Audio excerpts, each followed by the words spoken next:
بسم الله الرحمن الرحيم. حميم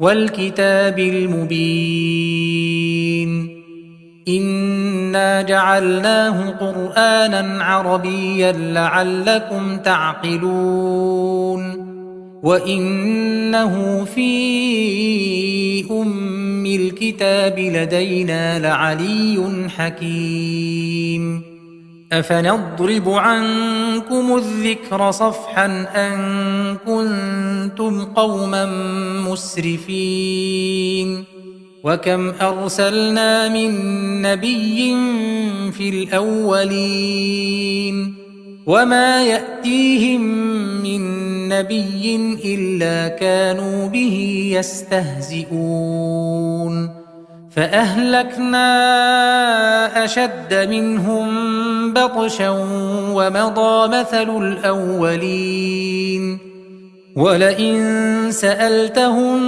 من خلق السماوات والأرض ليقولن خلقهن العزيز العليم الذي جعل لكم الأرض مهدا وجعل لكم فيها سبلا لعلكم تهتدون. അസ്സലാമു അലൈക്കും വറഹ്മത്തുള്ളാഹി വബറകാതുഹു. ഖുർആൻ പദം 1703 ദിവസത്തിലേക്ക് എല്ലാവരെയും ഹാർദമായി സ്വാഗതം ചെയ്യുന്നു. വിശുദ്ധ ഖുർആനിലെ 43 അധ്യായമായ സൂറത്തുൽ സുഖ്റഫിൻ്റെ ആമുഖമാണ് ഇന്ന് പഠനവിധേയമാക്കുന്നത്. ക്ലാസ് ആരംഭിക്കുന്നതിനായി ആദരണീയനായ ഡോക്ടർ AI വിലായത്തുള്ള സാഹിബിനെ ക്ഷണിക്കുന്നു. السلام عليكم ورحمة الله وبركاته.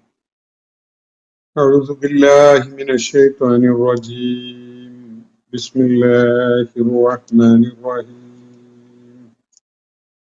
حميم والكتاب المبين إنا جعلناه قرآنا عربيا لعلكم تعقلون وإنه في أم الكتاب لدينا لعلي حكيم أفنضرب عنكم الذكر صفحا أن كنتم قوما مسرفين وكم أرسلنا من نبي في الأولين وما يأتيهم من نبي إلا كانوا به يستهزئون فأهلكنا أشد منهم بطشا ومضى مثل الأولين ولئن سألتهم من خلق السماوات والأرض ليقولن خلقهن العزيز العليم الذي جعل لكم الأرض مهدا وجعل لكم فيها سبلا لعلكم تهتدون സദഖല്ലാഹുൽ അലിയ്യുൽ അസീം. സൂറത്തുൽ സുഖ്റഫിലെ ആദ്യത്തെ ഏതാനും ആയത്തുകളാണ് ഞാൻ നിങ്ങളെ കേൾപ്പിച്ചിട്ടുള്ളത്. കഴിഞ്ഞ ദിവസത്തോടുകൂടി നമ്മൾ സൂറത്തു ശൂറയുടെ പഠനം, അതിൻ്റെ പശ്ചാത്തലത്തിലുള്ള ചോദ്യങ്ങൾക്ക് ഉള്ള പ്രതികരണമൊക്കെ പൂർത്തിയാക്കുകയുണ്ടായി. അതിനെ തുടർന്ന് ഇന്ന് വിശുദ്ധ ഖുർആനിലെ 43 അധ്യായമായ സൂറത്തു സുഖ്റൂഫിന്റെ പഠനമാണ് നമ്മൾ ആരംഭിക്കുന്നത്. സൂറത്തു സുഖ്റൂഫ് എന്ന ഈ സൂറത്തിന്റെ പേര്, അസ്സുഖ്റൂഫ് എന്ന പേര്, ഇതിലെ 35 ആയത്തിൽ ഈ പദം പ്രയോഗിക്കപ്പെടുന്നുണ്ട് എന്ന അടിസ്ഥാനത്തിലാണ് ഈ സൂറത്തിന് ലഭിക്കുന്നത്. 35 ആയത്തിൽ കാണാം,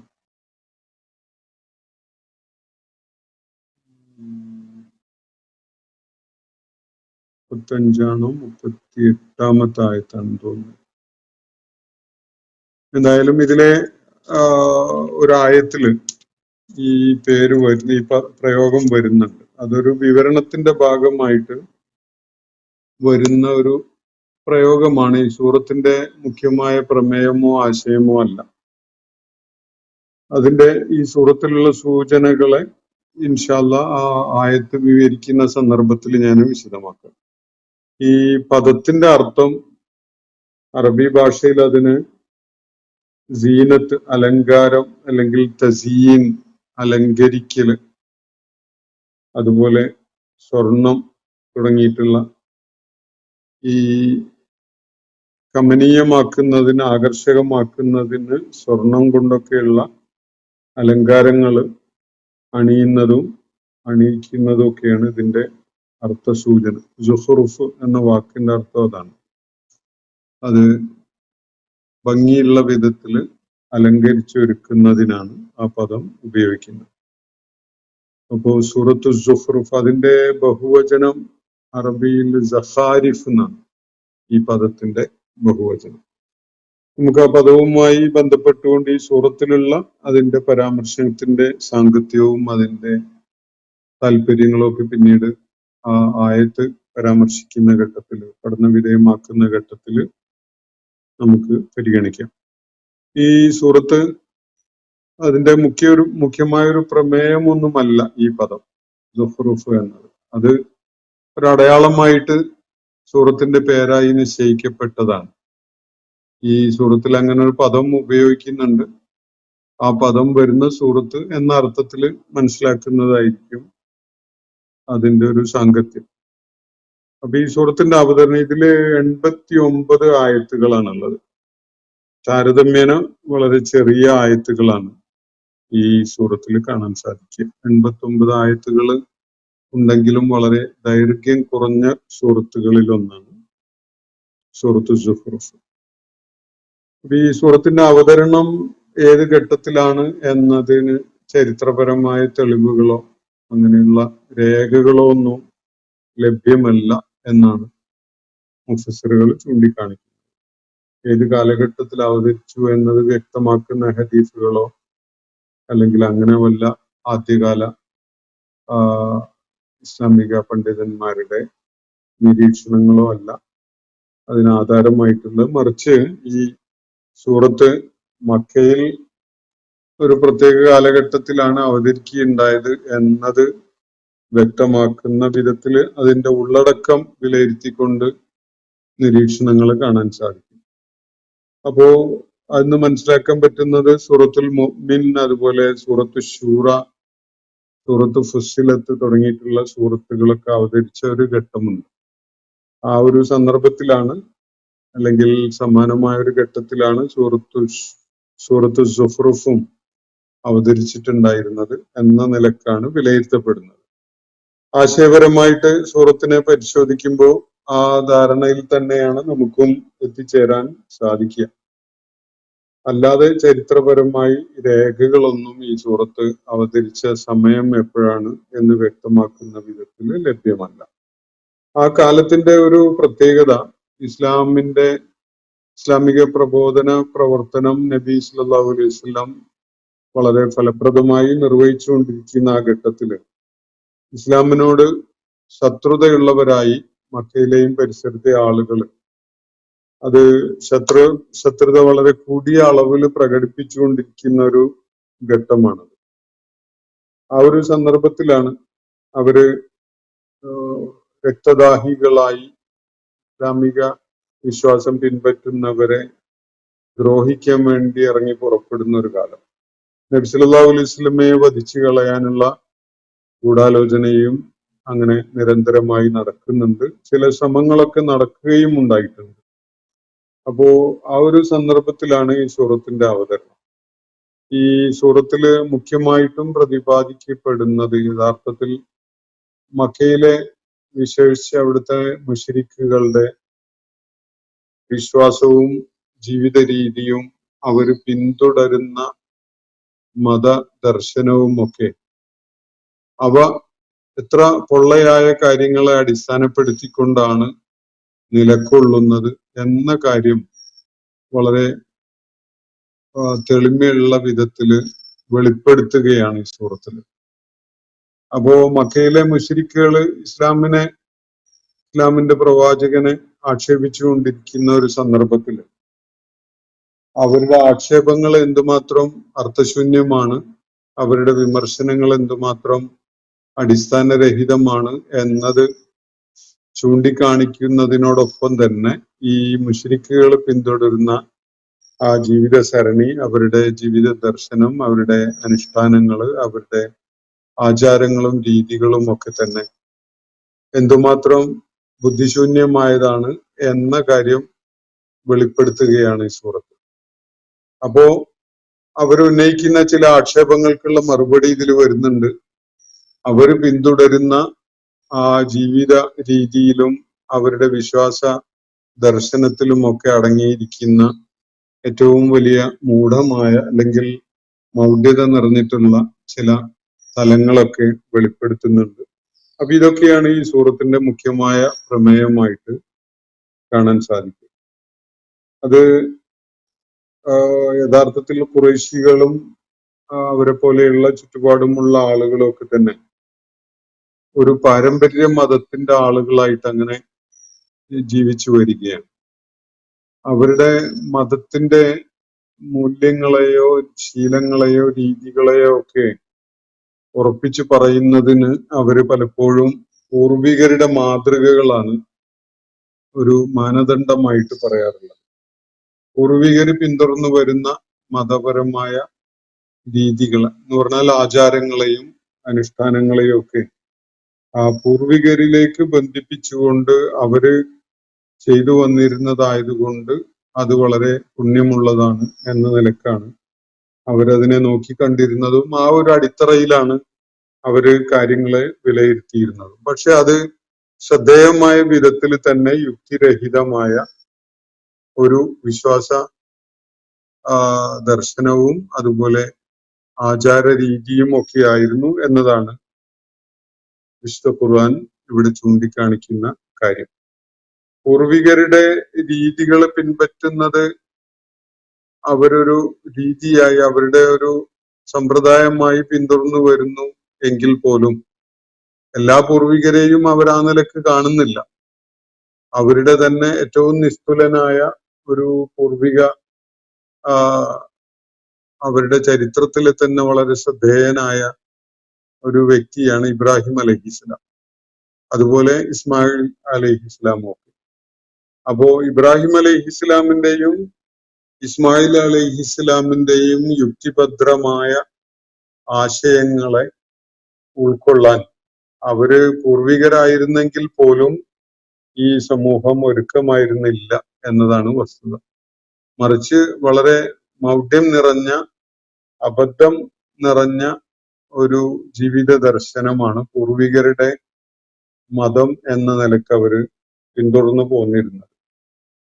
അപ്പോ ഈ സംഗതികളിൽ നിന്ന്, ഈ അന്ധവിശ്വാസങ്ങളിൽ നിന്നും അനാചാരങ്ങളിൽ നിന്നും യുക്തിരഹിതമായ പല മതശീലങ്ങളിൽ നിന്നൊക്കെ മക്കയിലെ ആളുകളെ വിമോചിതരാക്കുന്നതിന് വേണ്ടിയുള്ള ഒരു പ്രയത്നമാണ് മുഹമ്മദ് നബി സല്ലല്ലാഹു അലൈഹി വസല്ലം നിർവഹിച്ച് തുടങ്ങിയിട്ടുള്ളത്. അദ്ദേഹത്തെ ആ പ്രയത്നത്തിന്റെ പേരിൽ ദ്രോഹിക്കാൻ വേണ്ടിയുള്ള നെട്ടോട്ടത്തിലാണ് ഈ മക്കയിലെ ആ ഘട്ടത്തില് പ്രതിയോഗികള് ഏർപ്പെട്ടുകൊണ്ടിരുന്നത്. അവര് അങ്ങനെയുള്ള ആലോചനകളിലും അങ്ങനെയുള്ള നിലപാടുകളിലും ഒക്കെ ആയിട്ടാണ് അവര് കാലം കഴിച്ച് കൂട്ടിപ്പോന്നിരുന്നത്. അപ്പം ഈ സന്ദർഭത്തില് അവരെ അഭിസംബോധന ചെയ്തുകൊണ്ട് വളരെ യുക്തിഭദ്രമായ ജീവിത ദർശനം അവതരിപ്പിച്ചുകൊണ്ട് വിശുദ്ധ ഖുർആൻ അവരോട് സംസാരിക്കുകയാണ്.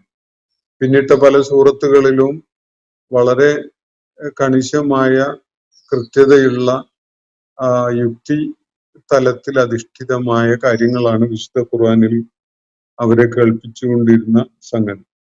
എന്നാൽ അതിനോട് വിശുദ്ധ ഖുർആൻ അവരുടെ മുന്നിൽ അവതരിപ്പിച്ചുകൊണ്ടിരിക്കുന്ന ആ ജീവിത ദർശനത്തിനോട് സൃഷ്ടിപരമായ ഒരു സമീപനമൊന്നും സ്വീകരിക്കാൻ അവര് ആ ഘട്ടത്തില് മുതിരുന്നില്ല. അതിനെ നേരിടുന്നത് അത് അവരുടെ പൂർവികരുടെ ജീവിത ദർശനത്തിനോട് യോജിക്കുന്നില്ല.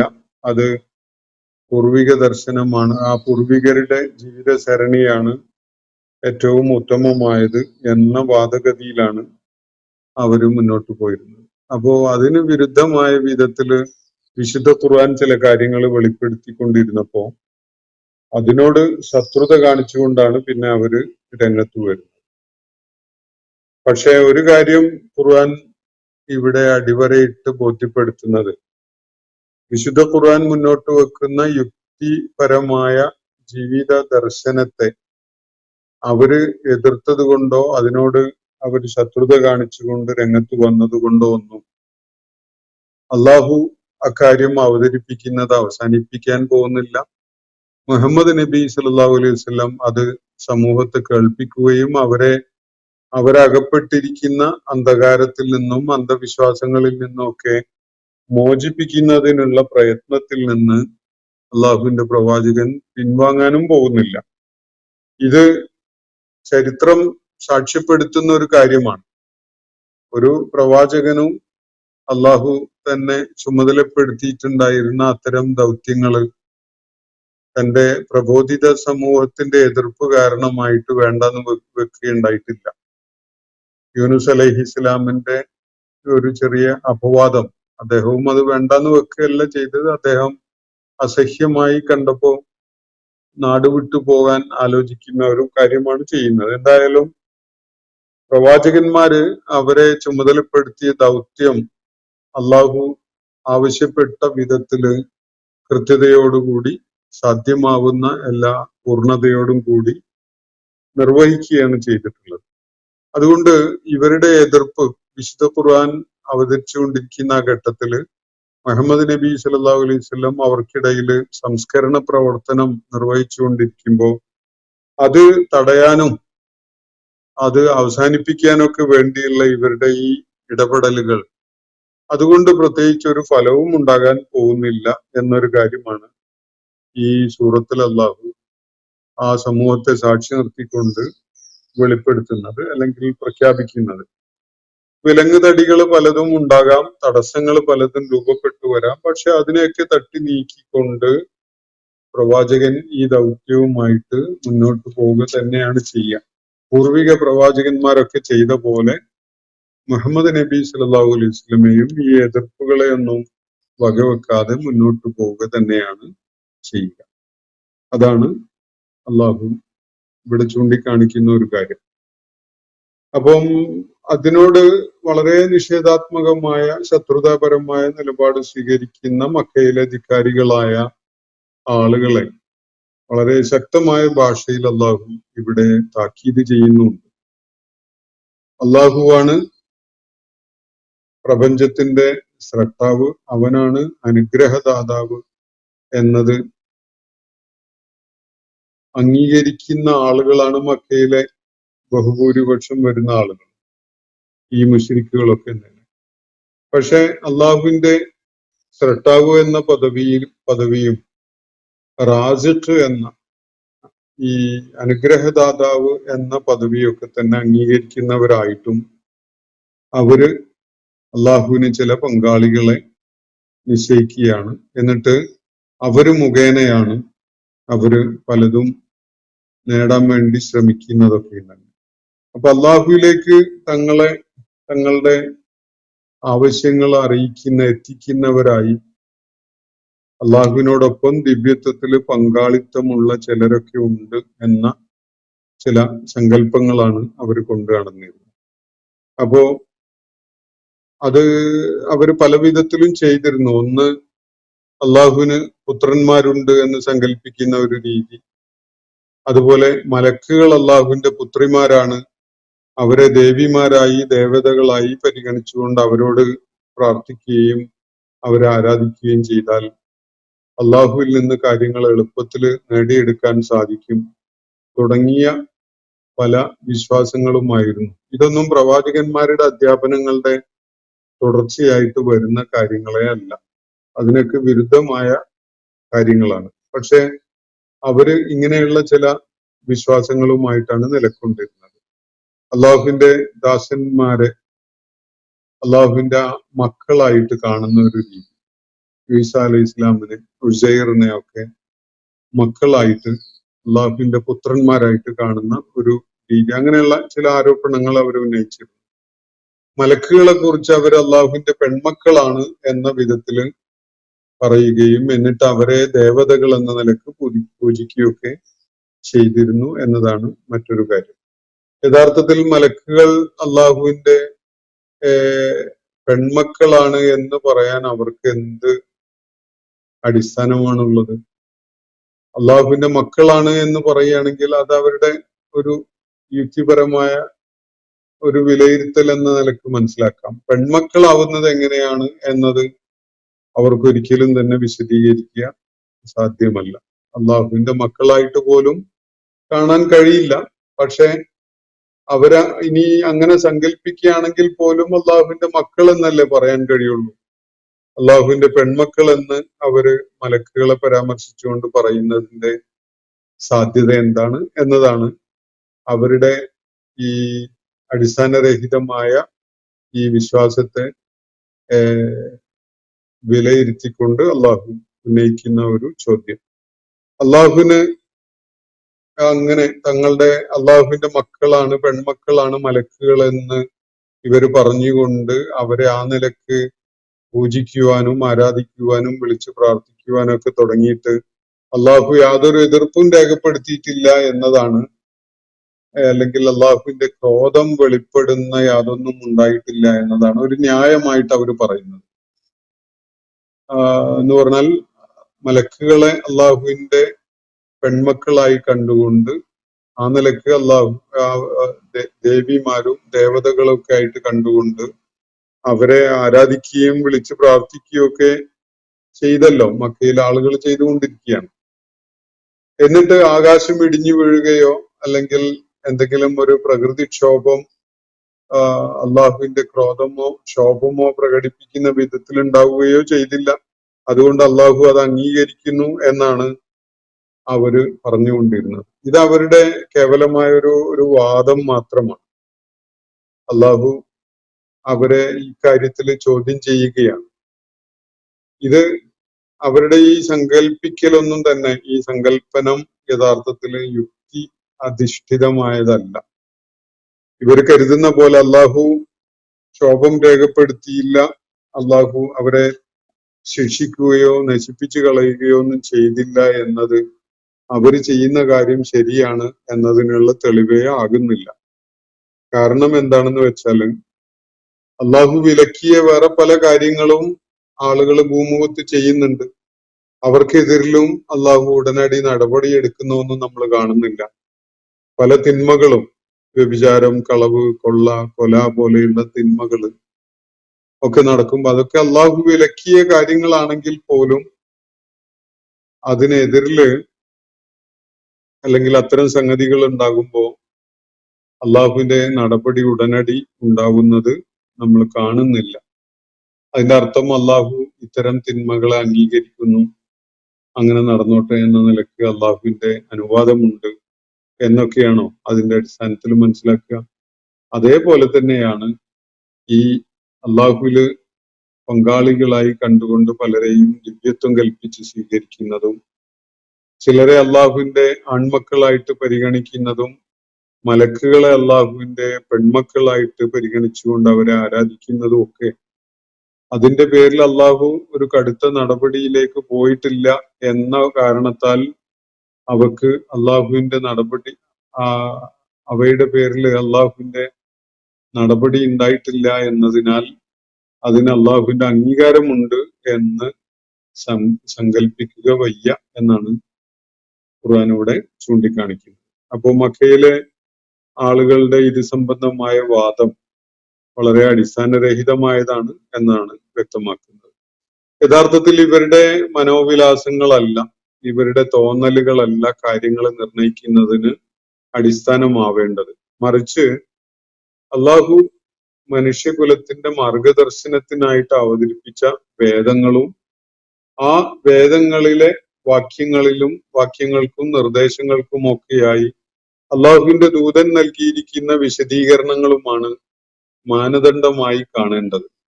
അതല്ലാതെ ഇവരുടെ അടിസ്ഥാനരഹിതമായ യുക്തിരഹിതമായ സങ്കല്പനങ്ങളല്ല യഥാർത്ഥത്തിൽ കാര്യങ്ങളുടെ സ്വഭാവം നിർണയിക്കുന്ന വിധത്തിലുള്ള മാനദണ്ഡമായി പരിഗണിക്കപ്പെടേണ്ടത് എന്നതാണ് ഇവിടെ ചൂണ്ടിക്കാണിക്കപ്പെടുന്നത്.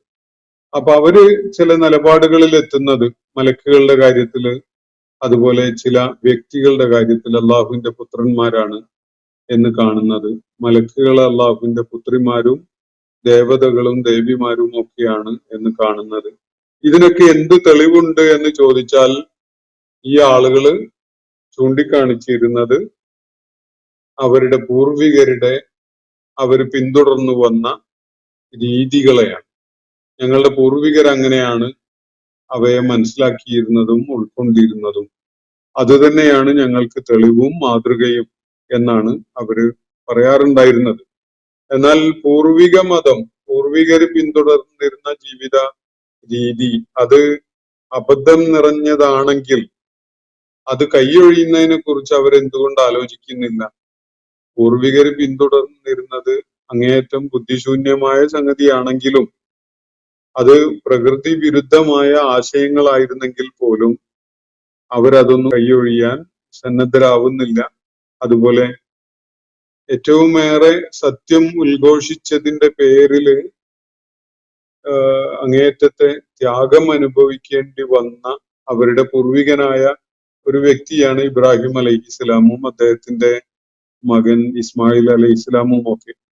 എന്തുകൊണ്ട് ഈ രണ്ടു പേര്, ഇബ്രാഹിം അലൈഹിസ്സലാമും ഇസ്മായിൽ അലൈഹിസ്സലാമും, അവർക്ക് പൂർവികരുടെ മാതൃകയായി പരിഗണിക്കാൻ കഴിയുന്നില്ല എന്നതാണ് അള്ളാഹു ഇവിടെ ഉന്നയിക്കുന്ന ഒരു ചോദ്യം.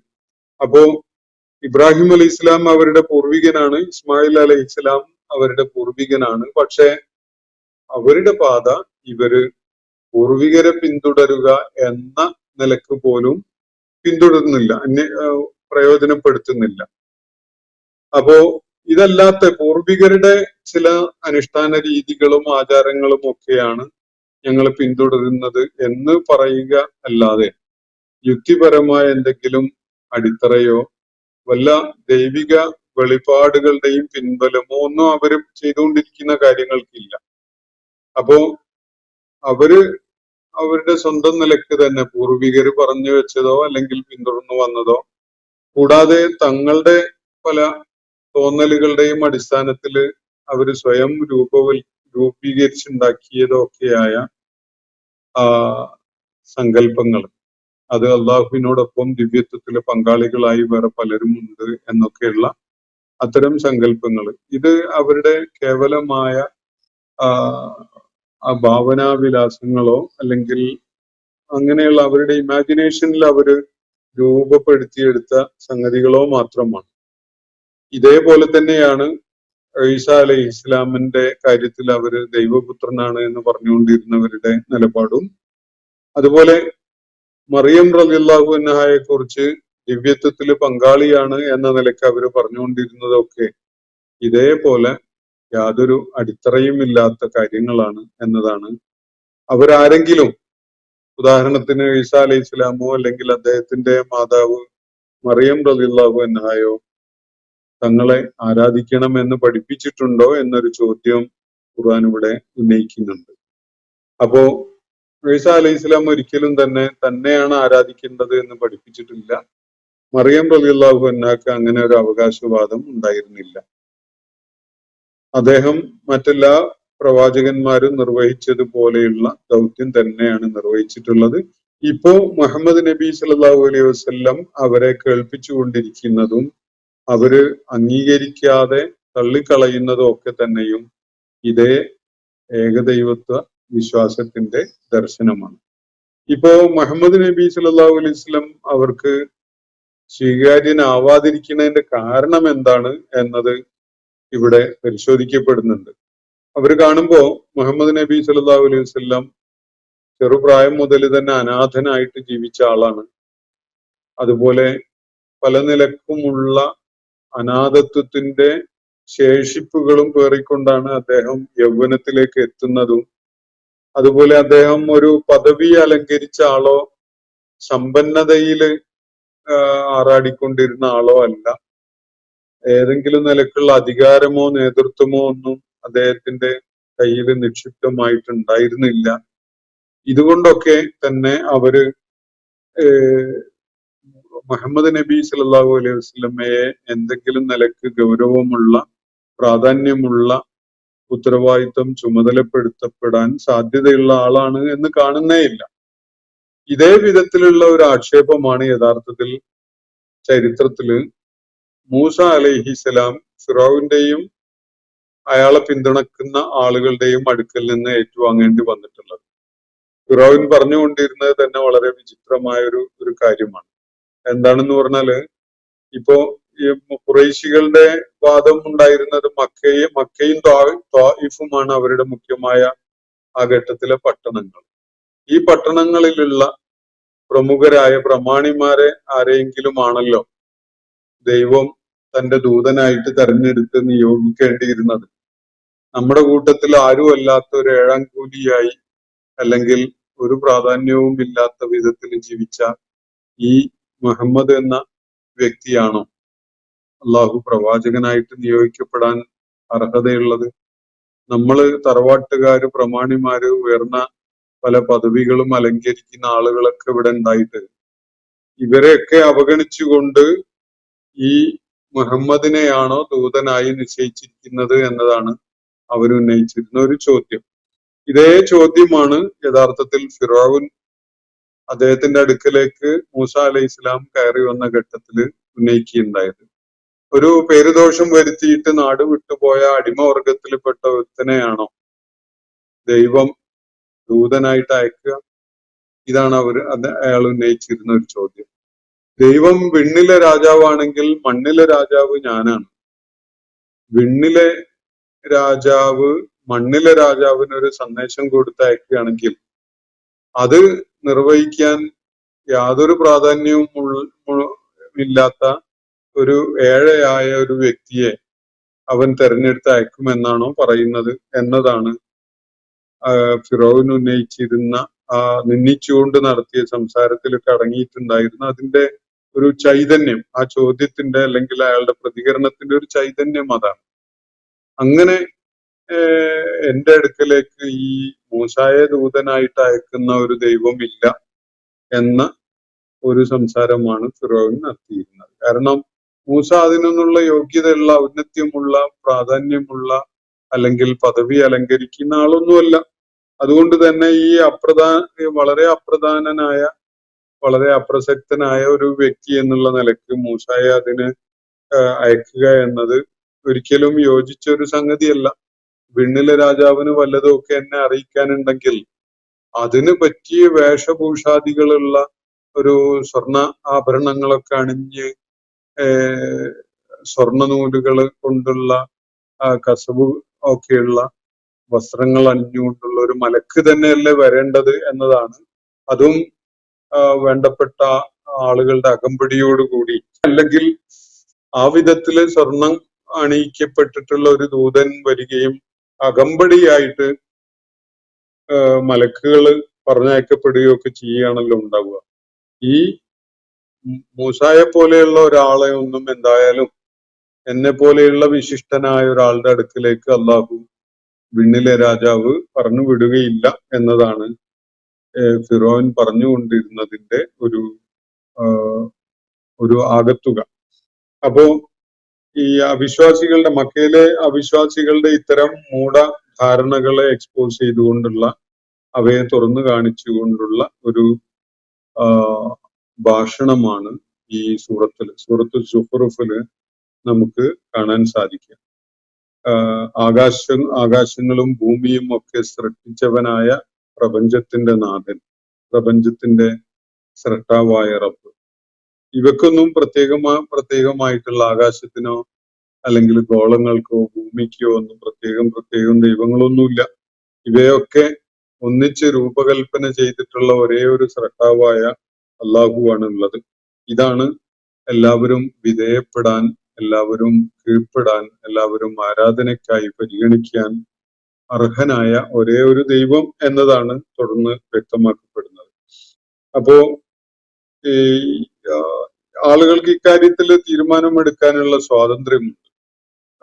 പ്രവാചകൻ പറയുന്ന കാര്യം ഉൾക്കൊണ്ടുകൊണ്ട് ആ സത്യമാർഗം സ്വീകരിക്കാം, അതല്ലെങ്കിൽ ബോധപൂർവം മനഃപൂർവം തന്നെ അതിനെ ധിക്കരിച്ചുകൊണ്ട് അവർക്ക് നീങ്ങാം. പക്ഷെ മനഃപൂർവം ദുർമാർഗം സ്വീകരിക്കുന്നവർക്ക് തീർച്ചയായിട്ടും അതിന്റെ ഭവിഷ്യത്ത് ഏറ്റുവാങ്ങേണ്ടി വരും. അവരുടെ കാര്യത്തിൽ ഒരു ശുപാർശകനും ആ ഘട്ടത്തില് രംഗത്ത് വരികയില്ല. ഇന്ന് അവരെ പല വിധത്തിലുള്ള തിന്മകളിലേക്കും നയിച്ചുകൊണ്ടിരിക്കുന്നവരൊന്നും അന്ന് അവർക്കായി ശുപാർശക്കായി രംഗത്തുണ്ടാവുകയില്ല. അപ്പോ അള്ളാഹുവിന്റെ അസ്തിത്വത്തെ വേണ്ട വിധത്തില് ഈ ആളുകൾ ഉൾക്കൊള്ളേണ്ടതുണ്ട്. അവൻ എല്ലാ നിലക്കും വിശുദ്ധനാണ്, സുബ്ഹാനാണ്. ഒരു പുത്രൻ ഉണ്ടാവുക എന്നത് അവനെ സംബന്ധിച്ചിടത്തോളം അവന്റെ വ്യക്തിത്വത്തിന് കളങ്കമേൽപ്പിക്കുന്ന, അവന്റെ അസ്തിത്വത്തിന് കളങ്കം വരുത്തുന്ന ഒരു സംഗതിയായിട്ടാണ് ചൂണ്ടിക്കാണിക്കപ്പെടുന്നത്. അങ്ങനെ അവന് സന്താനങ്ങളില്ല. കാരണം അവന് എന്തു വേണമെങ്കിലും സൃഷ്ടിക്കാൻ കഴിയുന്നവനാണ്. അതിന് അവന്റെ ഒരു ആഗ്രഹം, ഒരു അഭിലാഷം പ്രകടിപ്പിക്കുന്ന ഒരു വാക്യം ഉച്ചരിക്കുക മാത്രമേ വേണ്ടതുള്ളൂ. എല്ലാറ്റിന്റെയും സ്രഷ്ടാവും ദൈവവും ആരാധ്യനുമൊക്കെ ആയിട്ടുള്ളത് അള്ളാഹുവാണ്. അവന്റെ സകല ഗുണങ്ങളിലും അധികാരങ്ങളിലുമൊക്കെ യുനീക്കാണ്. അത് ഒരാൾക്കും അവൻ പങ്കുവെച്ചു കൊടുത്തിട്ടൊന്നുമില്ല. അതില് പങ്കാളികളായിട്ട് ആരും തന്നെ ഇല്ല. അതുപോലെ ഇനി ശുപാർശയുടെ കാര്യമായിട്ട് ഈ പിഴച്ച വഴിയിലൂടെ പോകുന്ന ആളുകളുടെ കാര്യത്തിൽ ഒരു ശുപാർശകനും രംഗത്ത് വരികയില്ല എന്ന് പറഞ്ഞല്ലോ. ആ നാളില് അള്ളാഹുവിന്റെ അടുക്കൽ സ്വീകാര്യമാകുന്ന വിധത്തിലുള്ള ശുപാർശ ലഭിക്കുന്നത് ജീവിത വിശുദ്ധി കാത്തു സൂക്ഷിച്ചുകൊണ്ട് ജീവിച്ച സത്യവാന്മാരും സന്മാർഗികളുമായ ആളുകൾക്ക് മാത്രമാണ്. അവരെ മാത്രമാണ് ഈ ദൈവികമായ ഈ വിചാരണയുടെ സന്ദർഭത്തില് അവർക്ക് അനുകൂലമായ ചില ശുപാർശകൾ ഉണ്ടാകാൻ സാധ്യതയുള്ളത് സത്യമാർഗം പുൽകിയ, അതുപോലെ വിശുദ്ധി കാത്തു സൂക്ഷിച്ച തരം ആളുകൾക്ക് മാത്രമാണ് എന്നതാണ് ചൂണ്ടിക്കാണിക്കപ്പെടുന്ന ഒരു കാര്യം. അപ്പോ മക്കയിലെ ആ പ്രത്യേകമായ സാഹചര്യത്തില് അള്ളാഹുവിന്റെ പ്രവാചകൻ നിർവഹിച്ചുകൊണ്ടിരുന്ന ആ പ്രവർത്തനത്തിന്റെ ആശയപരമായ വളർച്ച, അതിന്റെ തുടർച്ച അടയാളപ്പെടുത്തുന്ന കാര്യങ്ങളാണ് ഈ സൂറത്തിൽ മുഖ്യമായും പ്രതിപാദിക്കപ്പെടുന്നതായിട്ട് കാണാൻ കഴിയും.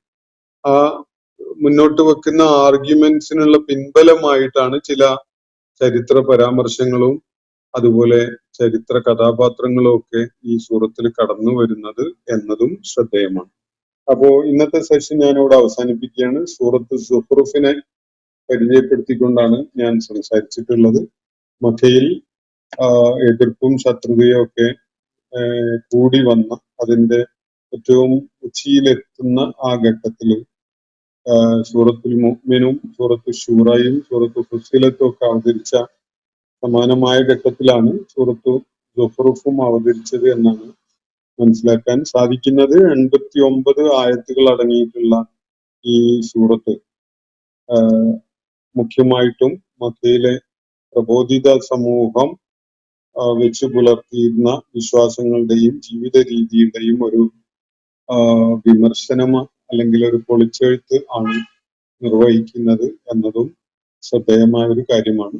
ഇന്നത്തെ സെഷൻ ഇവിടെ അവസാനിക്കുകയാണ്. വാഖിറു ദഅ്വാനാ അനിൽ ഹംദുലില്ലാഹി റബ്ബിൽ ആലമീൻ. അസ്സലാമു അലൈക്കും വറഹ്മത്തുള്ളാഹി വബറകാതുഹു. ഇന്നത്തെ ഖുർആൻ പദം ഇവിടെ സമാപിക്കുന്നു. ഖുർആൻ പഠനത്തിൽ പങ്കെടുത്ത എല്ലാവർക്കും അല്ലാഹു അർഹമായ പ്രതിഫലം നൽകി അനുഗ്രഹിക്കട്ടെ. വആഖിറു ദഅ്വാനാ അനിൽ ഹംദുലില്ലാഹി റബ്ബിൽ ആലമീൻ. അസ്സലാമു അലൈക്കും വറഹ്മത്തുള്ളാഹി വബറകാതുഹു.